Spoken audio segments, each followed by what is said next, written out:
who's quit before they got fired because that was.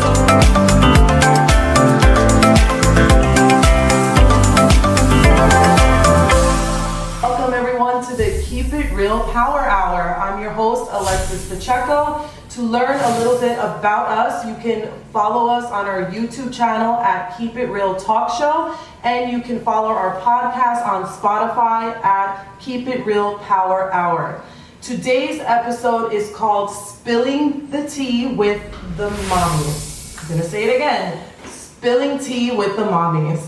This is a topic very special to me, so we figured what better way to spill the tea on motherhood than by hosting ourselves a little Keep It Real tea party with some fabulous mamas.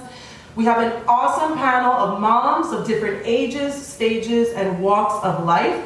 So for today, since this is such a personal topic for me, I'm handing the host baton over to our MC and co-host Alexandra Molina, and I will be the fifth panelist for this Power Hour. Hi everyone. All right, let's kick things off and meet these awesome moms. Joining us today, we've got 5 lovely ladies, Marissa, Madeline, Nina, and Yamile, and of course our host Alexis. Before we jump into the questions, how about we go around the table and each one of you give our listeners a quick peek into your journey as moms, and let's hear a bit about your experiences before we raise our glasses and take a sip. My name is Yamile. I am 32 years old. I'm a mother of a 3-year-old. I'm expecting my second. I went from being a full stay-at-home mom to recently joining the workforce again as a realtor and a substitute teacher for my community. I love being a mom, but I also have my own career aspirations and I'm happy to be pursuing them. Awesome, welcome. Thank you. Hi everyone, I'm Marissa Damali Gibbs, and I'm a woman of faith, and I'm a mom of 2 girls, Celine and Syra. They're 4.5 and 2, a wife, and I'm the CEO and founder of Made for Eternity, which is a women empowerment organization that inspires women to perpetually discover their authentic power so that they can partner with God to birth vision and purpose. And I'm also a mentor, coach, public speaker, and a model. Yeah, that's it. Welcome. As some of you may know, I'm Alexis Pacheco. I am 34 years old. A minister, a believer of God. I wear many hats. I'm also a wife and a mother of 2, a 4-year-old and a bonus mom to a 15-year-old. And I'm so excited to be here on the panel with all these ladies to talk about motherhood. Hello guys, my name is Madeline Morel. I am 36 years young. I am a mom of 3 under 7 with a bonus. Motherhood has been an amazing experience, but I also call it my beautiful disaster. I was a stay-at-home mom for about 8 years, and I just came out for the workforce. I feel like more moms need to step out of their comfort zone and just kind of walk into their light. So now I am a business owner. And I'm also a wife. Hi, my name is Nina Cardona. I'm 38 years old. I was born and raised in Colombia. I'm a wife and mother of 3. One is 22 years old and the other one is 19. And the last one, 3 years old. And I'm a minister, psalmist, and here we are. Keep it real. Keep it real. Thank you, guys. What a great word. Yes.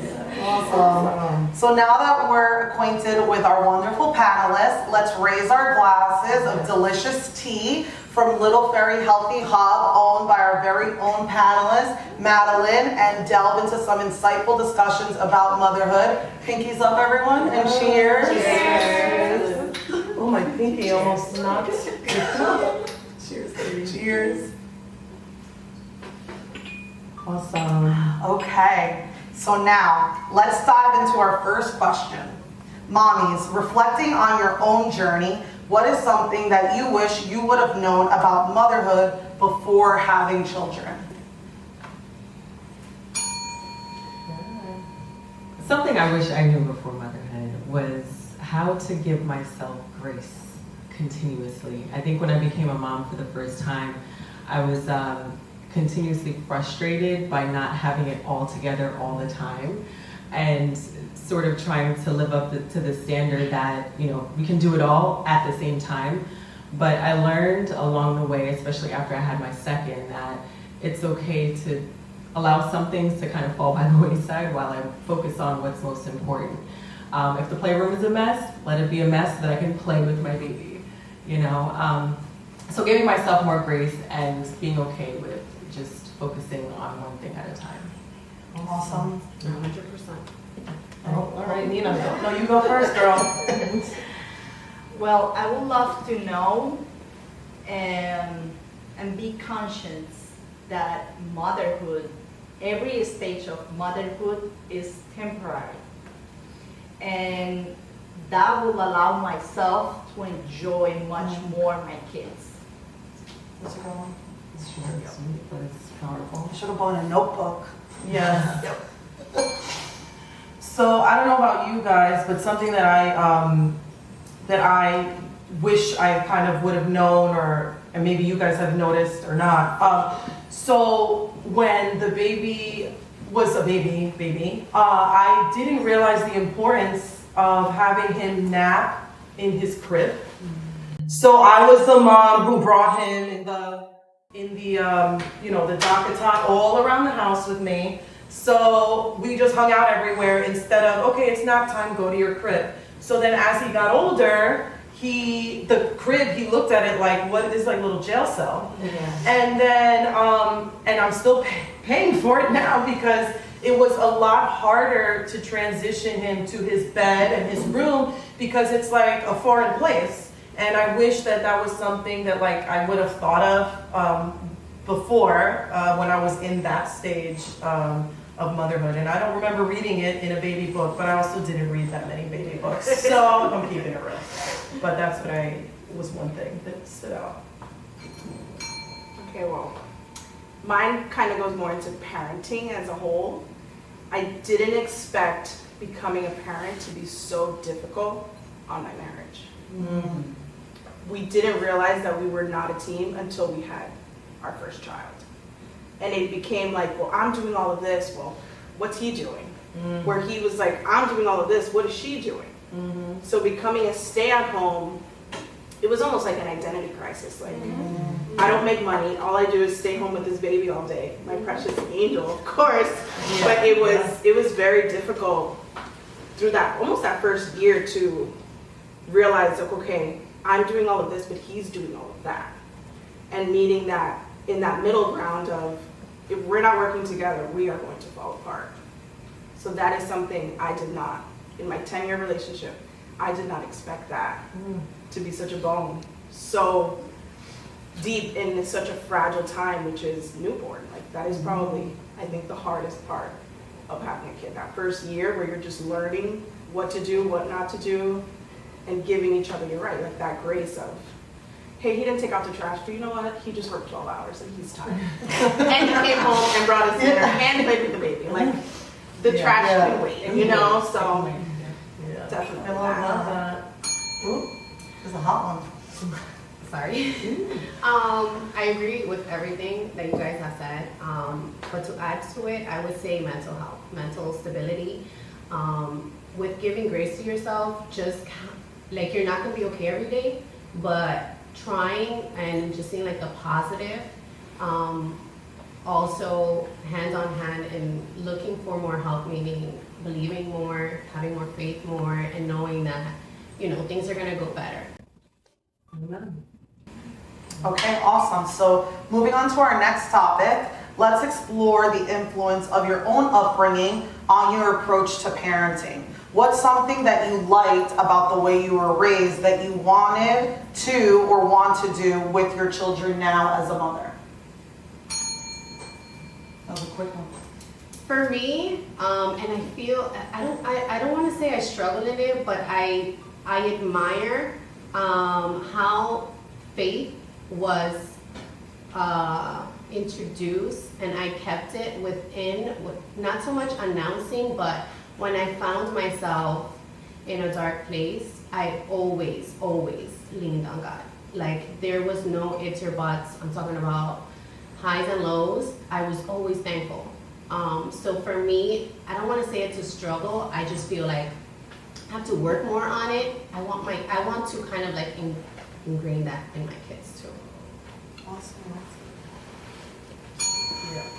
Yeah, I'll piggyback off of that as well. Faith was something that was introduced to me by my mom, my grandma, my dad, and that has really set the foundation for how I do everything in life.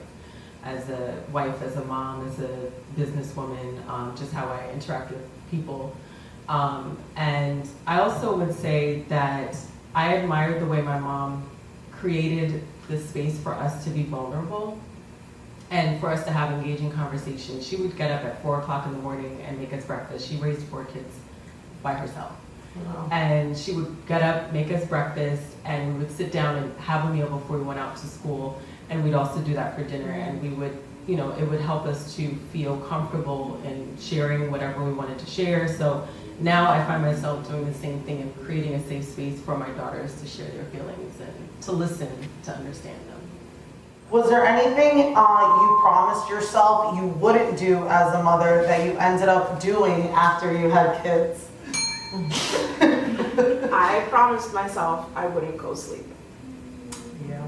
And my daughter is now 3.5, and it's like I basically sleep in her bed because she looks for me every single night. And I usually put her to bed, which is still like contact sleep. Like I lay with her till she falls asleep, but when she wakes up, she's looking for me and she'll just finds me and she's like, I miss you. And when she says that, like, what am I gonna do? So for round 2, I'm I'm gonna stick to it. Yes. That I will not contact You can sleep do it. because it's like I don't get to clock out. Yeah. I'm basically with her 24/7. I love her so much, but she doesn't know how to sleep. You know?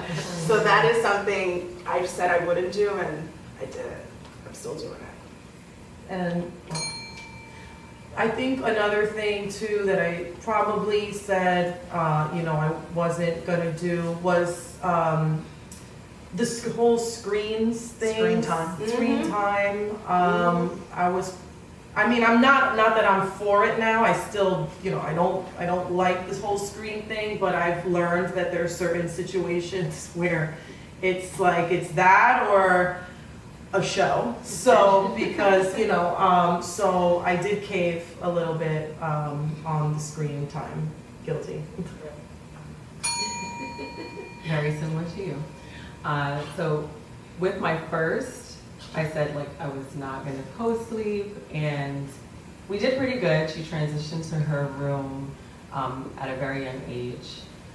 With my second, I breastfed her mostly. With my first, I breastfed and pumped, so she was able to sleep independently. But with my second, I was so exhausted. She ended up in my bed, and now we're struggling because she's like still on a newborn pattern, still waking up 2 to 3 times a night.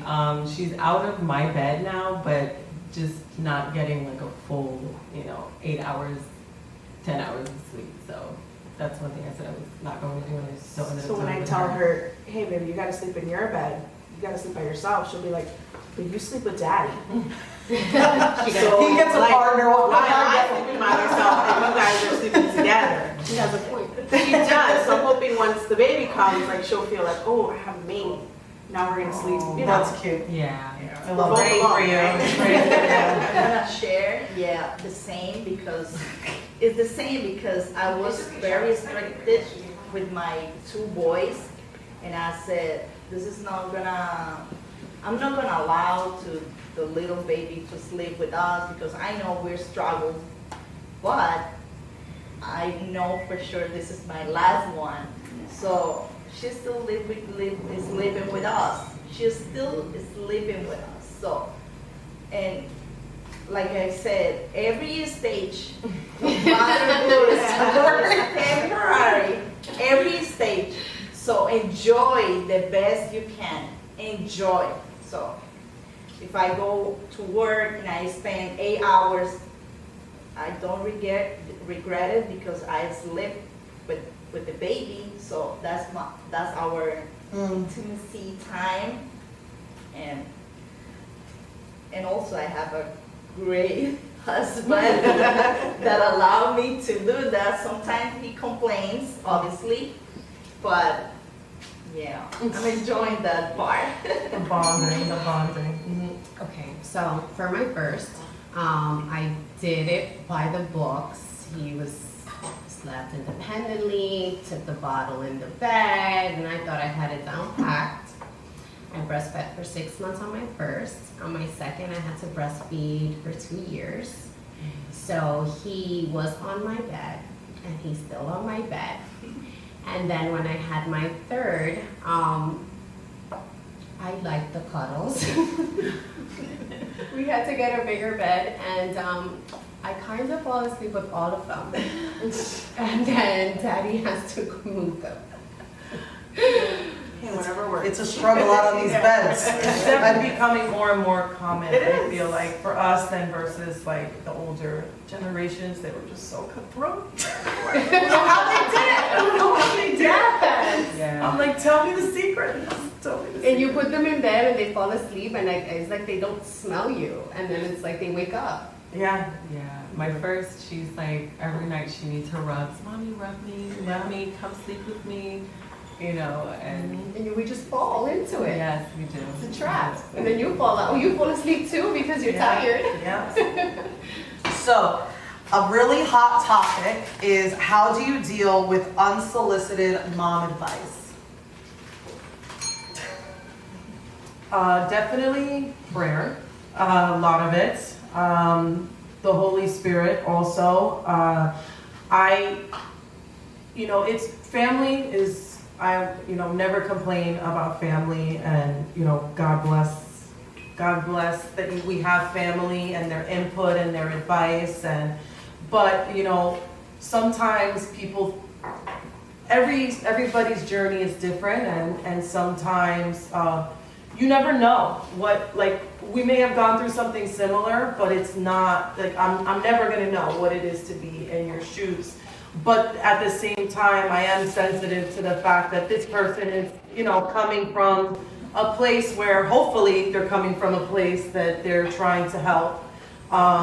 So I know when people come at me with advice, I try to take a deep breath, and I pray kind of pray internally to myself, and I pause, and then I kind of go back to it at a later time when I'm not reactive, because I feel like if I'm gonna take the advice on hand, I'm not gonna digest it. But I find taking the space, receiving it, and then nodding, and then later on, and when I'm at peace, I can pray on it and see maybe that is something for me, or maybe it's not, and then you just keep it moving. But trying not to, cause war over, advice, unsolicited advice. So that's helped me, is kind of praying and pausing until a later time of when you can really reflect on what it is they're giving you advice on. I agree with what you say, but I'm gonna bring it back to when I was a first-time mom, and I feel like it's very hurtful, but you have to check yourself.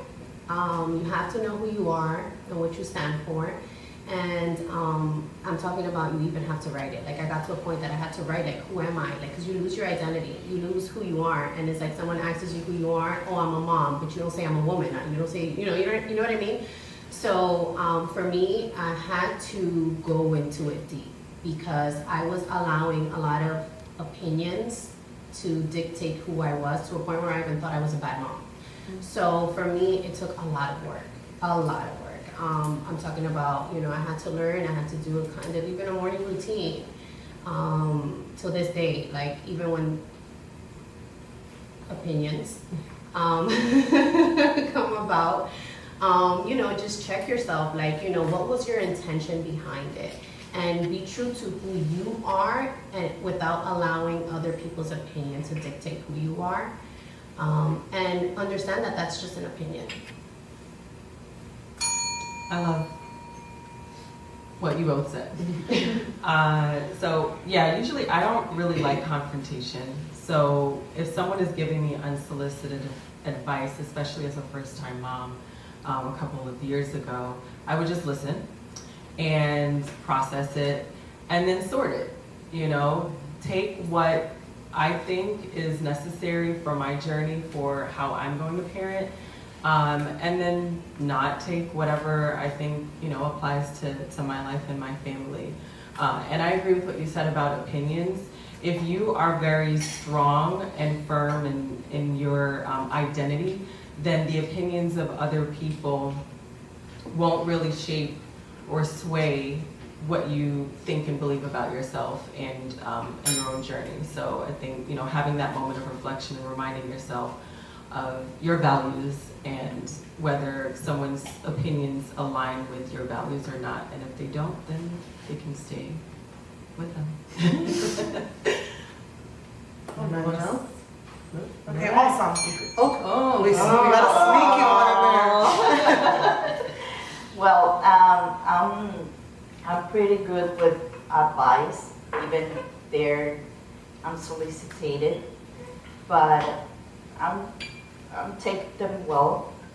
And for me, it's important to know different opinion and try different way. Even for me, it worked in a way. But maybe if I try what she's saying or he's saying, I'm really, really open to unsolicited advices.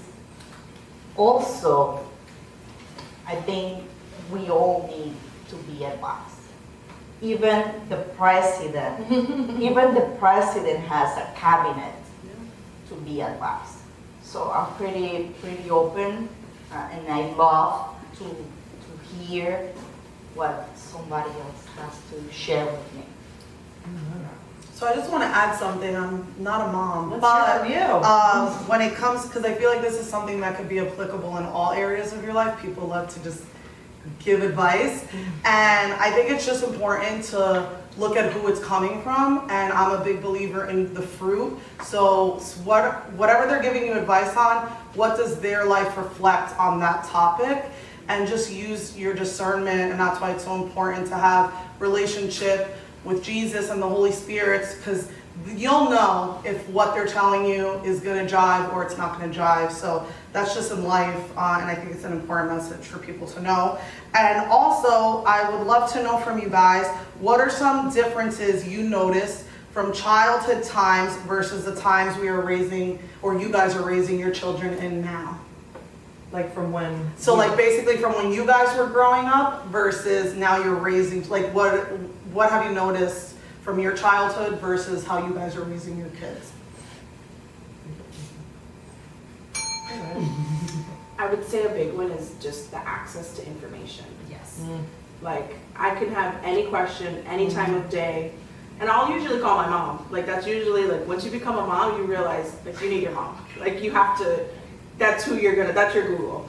But if not, you kind of just, you have the internet, you have social media, you have books, you have podcasts that you could just look into and find and answer a solution where, you know, back in the 90s, the 80s, that wasn't a thing. You have to either call, I guess, the neighbor or your sisters or your cousins and just learn off of their experiences, not really professionals, because now there is professionals online, which I find that to be very comforting in a way.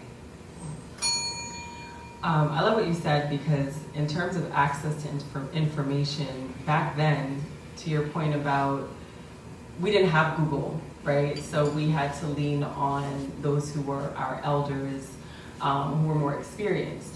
Nowadays, because there's so much access to information, the younger generation is like, they know it all, right? Because there's so much access. So I think that with that comes sometimes a lack of respect, because you know, and we went through it too, right? When we grew up, oh, I know, I already know. So I think that the more access you have to information, the less you think that you need to rely on those who are more experienced and who did go through things that sort of, can help you in making better decisions. So I would add to that is just a little bit of lack of respect for those who are older and more wise.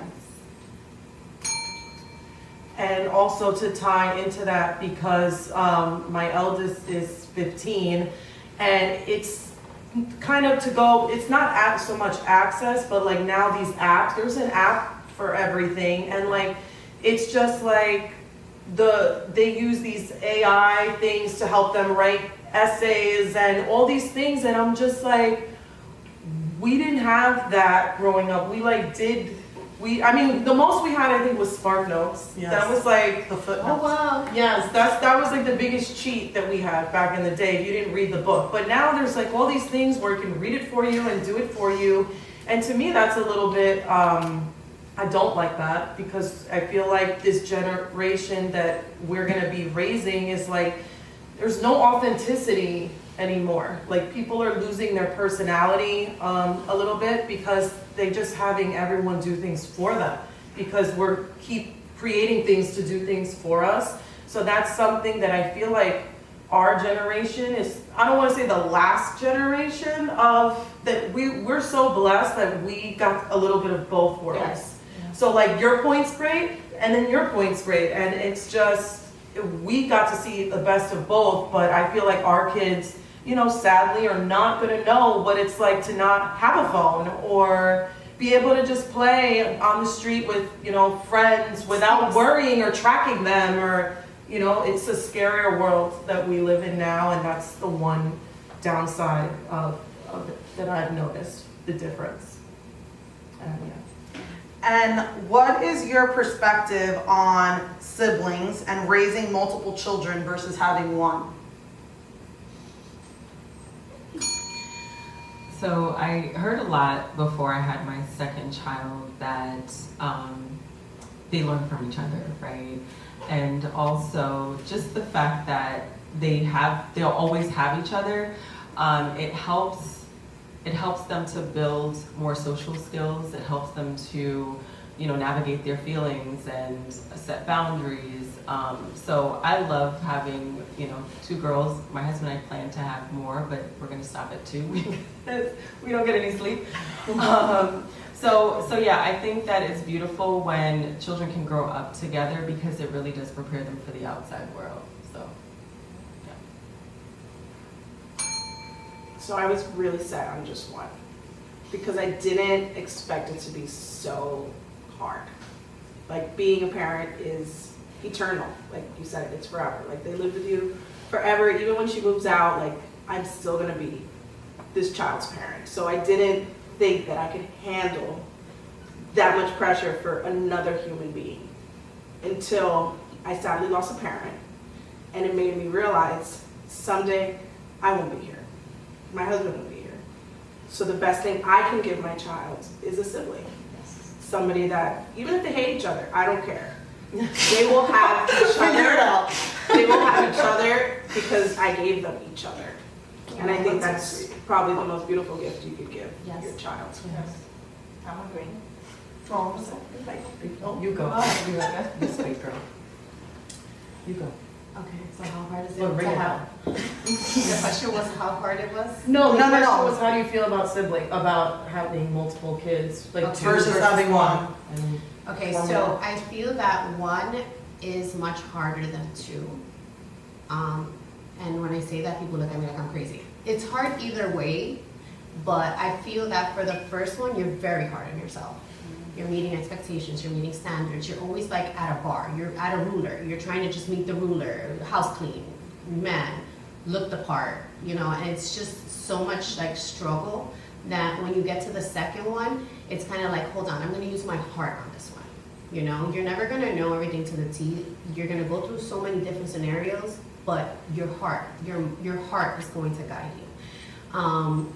So the first one, you're very hard. On the second one, you kind of calm down. And on the third, you just kind of let it go. It will be just fine. There's no blood, you're okay. Let's keep it moving. Exactly. Yeah. So the only thing I do want to say, and I'm probably the only one, but What I don't appreciate is the pressure to have a sibling. So I feel like I'm not necessarily opposed, but the constant question, when are you gonna have another one? Or he really would do so much better if he had if there was another one.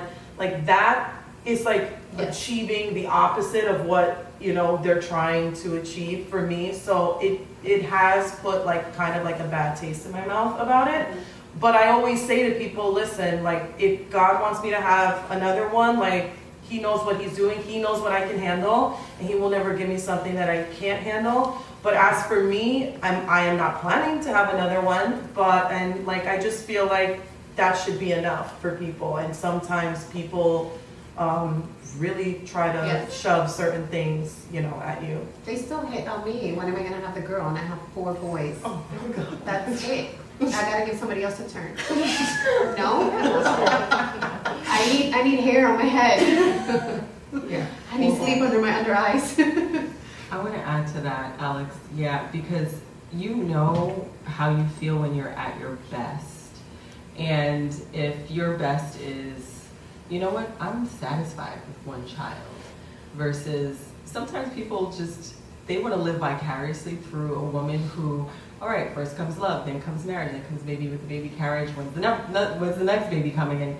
But, you know, if you're good with one, then one is enough for you and your family, versus trying to meet everyone else's, you know, hopes and dreams for watching you.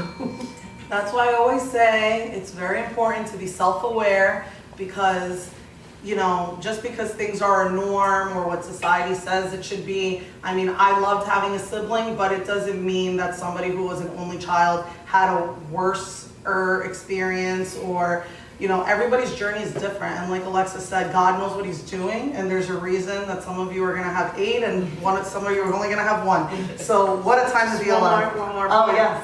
Becoming a mother made me understand and see why some women don't want kids. I never understood that until I became a mom. And I was like, you know what? I get it now. Like, that is a very personal choice. And if you don't want to be in the trenches with me, I don't blame you, nor am I going to judge you. That is your choice, and that is the life you want to lead. God bless you. Yeah. Yes. Awesome. And the last question is, we have some blended families at the table. So what is your experience or some suggestions for moms who are dealing with blended families? So, I mean, you want to start? You can go. Yeah, okay.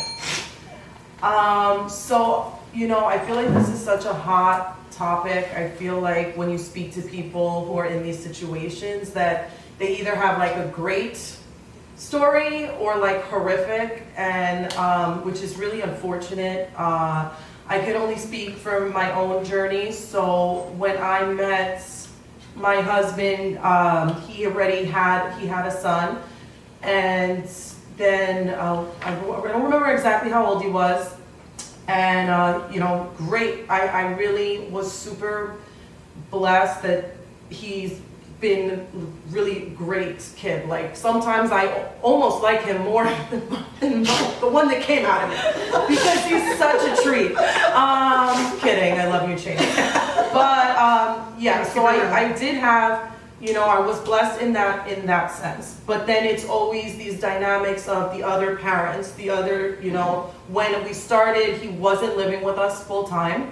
So it was like every other weekend, and you know, these schedules and respect. And I see some blended families that they do everything together. I see ones that they do nothing together, and then, you know, finding a middle. I've always tried to, you know, be respectful. I never have approached, I still do not approach it as me trying to replace. You know, I never said like I'm trying to replace this person. I just ask God to help me be the best mom that I can be for him, and whatever that whatever that turns into for him, you know, that I will always be able to say that I did the best that I could.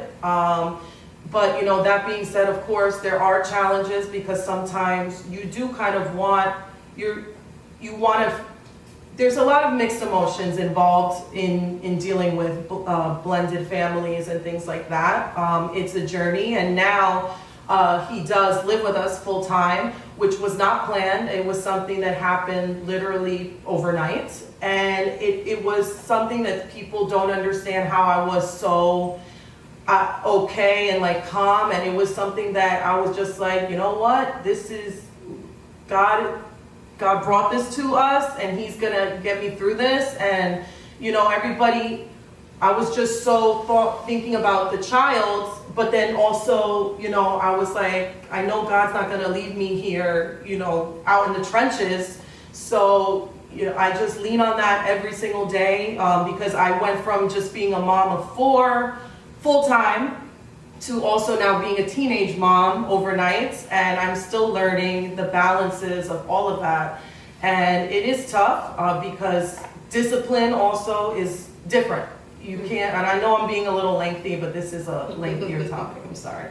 You know, I cannot approach discipline the same way as I would, you know, my 4-year-old. So it's just learning boundaries, respect, and you know, when you walk in love and, you know, walk in the principles that we believe in and learn in church from the Bible, it shows and it works. And, you know, he respects me. He now also calls me mom, and we really do have a beautiful relationship that I praise God for. And I continue to encourage other moms or dads, I don't know who's watching, but if those situations present yourself that God knows what he's doing, and there's something that you can learn, and something is there for you to make you a stronger, better mom, better equipped mom, and so that you can be a blessing to other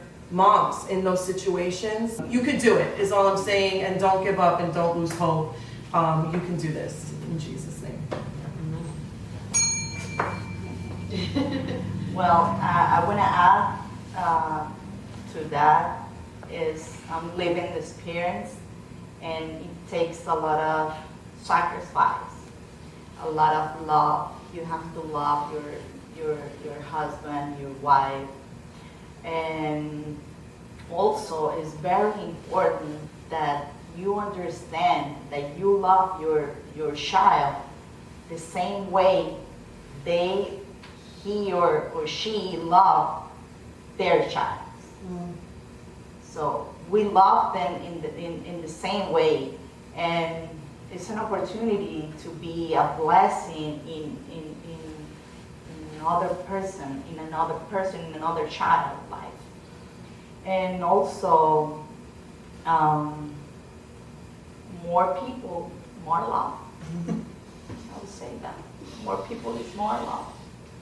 Yeah. Okay, so for me, at first, I wasn't a mom when I met my stepson. And since I always visioned myself to be a mom, like I would take him out, like we would have so much fun, like when he would come his weekend. But as he got older, there was a lot of tug of wars with, you know, the mom, and, you know, she almost thought that I was taking her place. And when I had my son, he was fine, but then later on throughout the years, a lot of jealousy. For me, it has been highs and lows. I'm not gonna tell you it's a piece of cake. It's a lot of inner work from both sides. It's knowing, again, that is your partner's child. Again, remembering like they're being disciplined different. So you have to respect your boundaries too. But also remember that this is a child. At the end of the day, this is a child, and we're here to guide them. And if you dig deeper, be there for that child. I have close to a teenager, so there's a lot of attitude. There's a lot of I know it all. So you don't have to react to everything. Either respond, let it be, give it some space, let it air out. I just don't tolerate disrespect. Don't disrespect, don't disrespect each other, don't put hands on each other. Other than that, remember we're here to guide. So if, to this day, I feel like sometimes he can't talk to mom and dad, and he calls me and he asks me for my opinion, and I'm like, wow, like, you know, but I've earned that, you know what I mean? Like, and he has earned that too, where I can give him a call. But again, it's a child. Like, sometimes I feel like us as parents, we battle with a child. Yeah. Scary.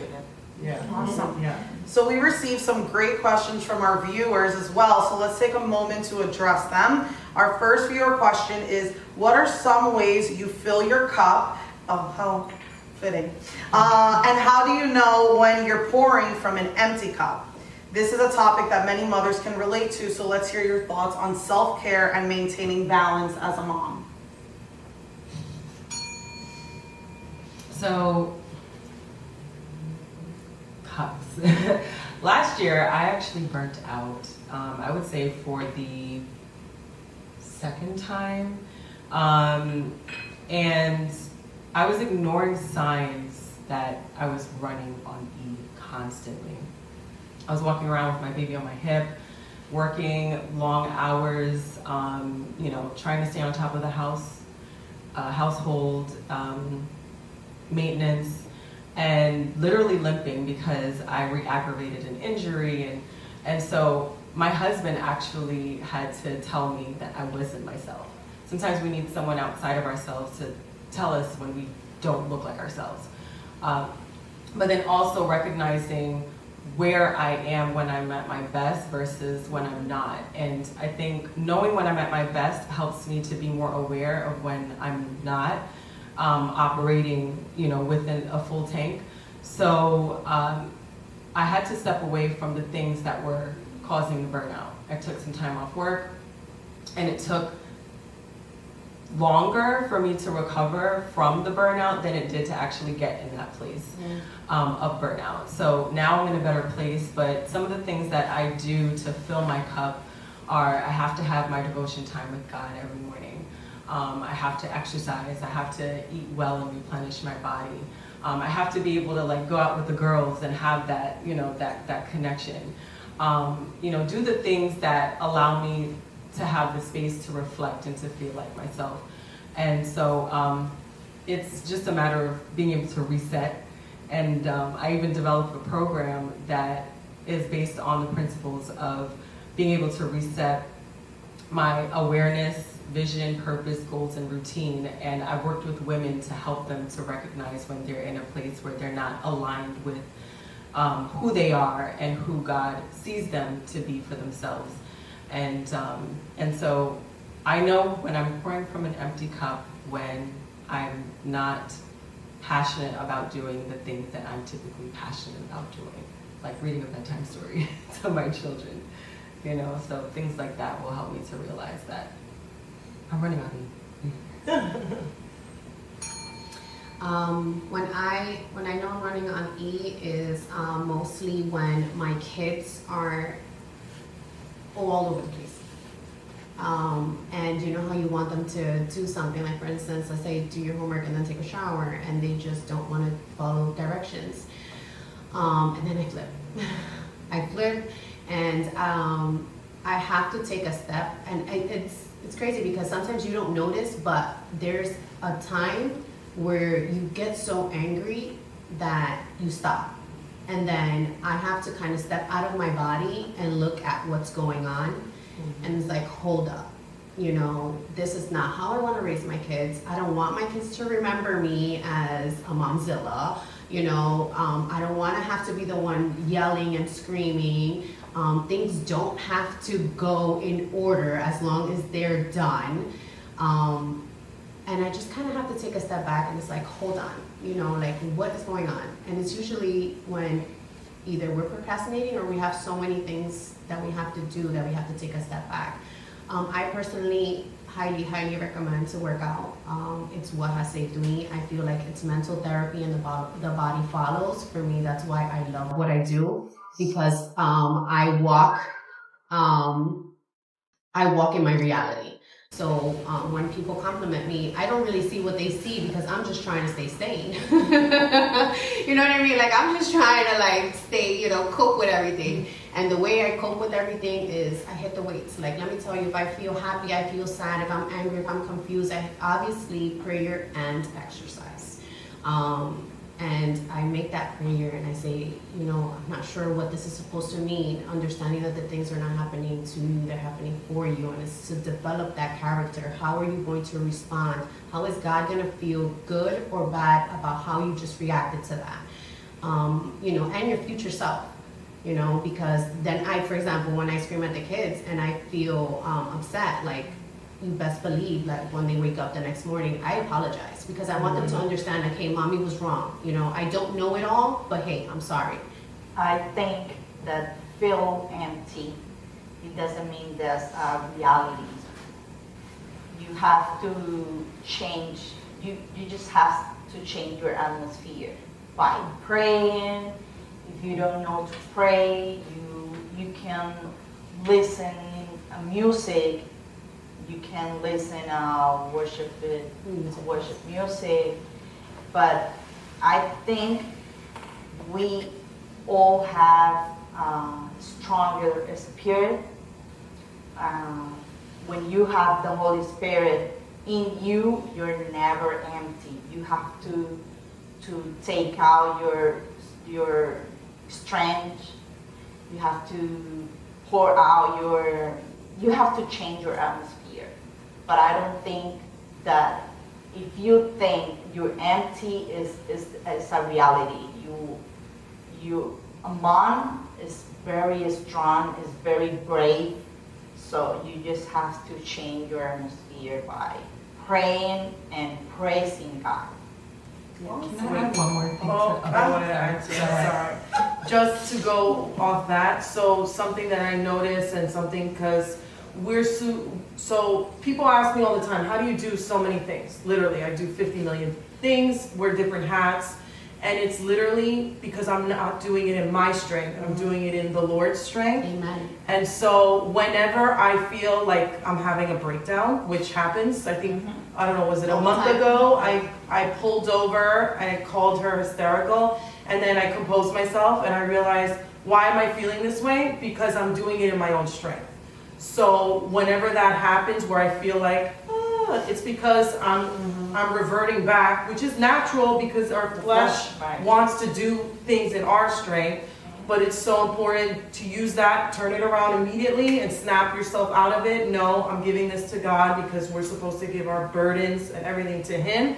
He's going to do this for me and take care of this for me and give me the strength to do this, because He wouldn't have given me this business, this child, this ministry, if He wasn't going to equip me to go all the way with it. So just important that when you feel that way, to remember not to do things in your strength and to take that time out and have reset your vision.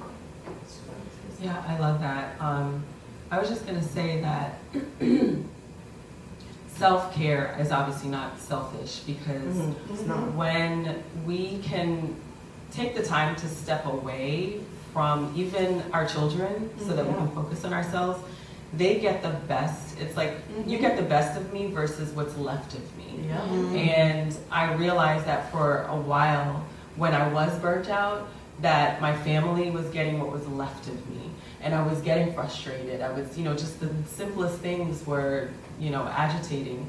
So it does everyone good when we can literally unplug, step away from it all. I just came back from a trip, and when I came back with more patience. I came back with more joy, more passion.